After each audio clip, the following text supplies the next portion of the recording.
నమస్తే. నేను గుర్తున్నానా? మర్చిపోయే పని చేసావా నువ్వు? మీతో మాట్లాడాలి. ఏమిటో?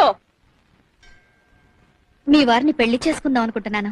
ఓసిని అఘాత్యం కూలా, నీకు నా మొగుడే దొరికాడటే, పైగా నా మొగుడిని పెళ్లి చేసుకుంటానని నా దగ్గరే చెప్తావా? నీ గుడ్లు పీకేస్తా, నిన్ను నిలువునా పాటేస్తా. మీరు ఇలా ఆవేశపడ్డంలో అర్థం ఉంది. అర్థమా? అర్థం ఉన్నారా? మీరు కోపం తెచ్చుకోకుండా నేను చెప్పేది వినండి.